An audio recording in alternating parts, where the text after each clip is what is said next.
అందరికీ నమస్కారం అండి. ఈరోజు మనం 2011వ సంవత్సరంలోని చందమామ కథల పుస్తకంలోని పోటీ అనే కథ గురించి చెప్పుకుందాం. ఈ కథ రచించింది వెంకటేష్ గారు. అనుపల్లె గ్రామంలో రత్నాచారి అనే మిఠాయి వ్యాపారి ఉండేవాడు. అతని తాతల కాలం నుంచి ఆ చుట్టుపక్కల గ్రామాల్లో వాళ్ళ మిఠాయి చాలా ప్రసిద్ధి. తక్కువ ధరకే నాణ్యమైన సరుకు అందించడం వల్ల తరతరాలుగా వాళ్ళ వ్యాపారం నిలకడగా సాగిపోతుంది. తాత తండ్రులు చేసిపోయిన అలవాటే రత్నాచారికి నచ్చలేదు. అతనికి అసలే లాభాల మీద ఆపేక్ష ఎక్కువ. ధర పెంచితే జనం తిడతారు, పెంచకపోతే తన లాభం పెరగదు.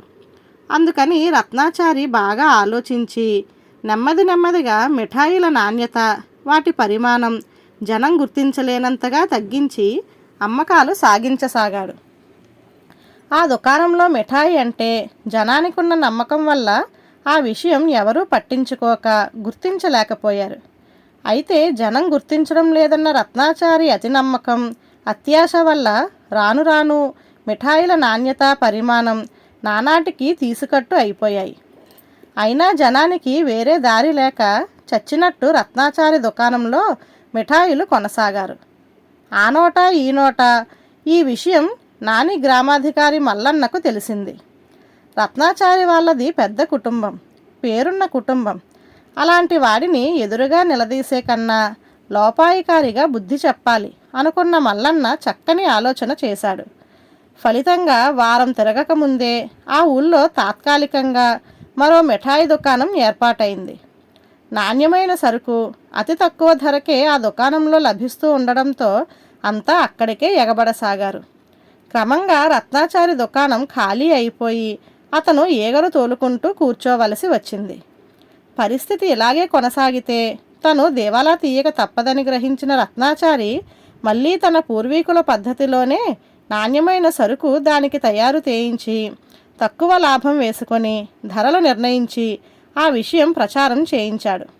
దానితో అతనికి పూర్వ వైభవం వచ్చింది. తాత్కాలిక దుకాణం మాయమైంది. ఆ రత్నాచారికి చక్కగా బుద్ధి చెప్పారు.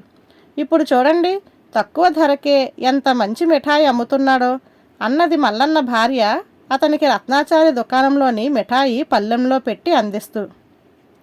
పోటీ లేని చోట వ్యాపారిలో అలసత్వం, అతి నమ్మకం పెరుగుతాయి. అది విని యోగదారుడికి నష్టం కలిగిస్తుంది. పోటీ ఉన్న చోట వ్యాపారుల్లో లాభాపేక్ష తగ్గి తమదే నాణ్యమైన వస్తువని వినియోగదారుడు అనుకోవాలనే తాపత్రయం పెరుగుతుంది. అది వినియోగదారుడికి లాభం. అందుకే రత్నాచారికి పోటీ వ్యాపారిని సృష్టించి నాణ్యమైన సరుకు అందించక తప్పని పరిస్థితి కల్పించాను అంటూ మిఠాయి ముక్క నోట్లో వేసుకున్నాడు మల్లన్న. ధన్యవాదాలు.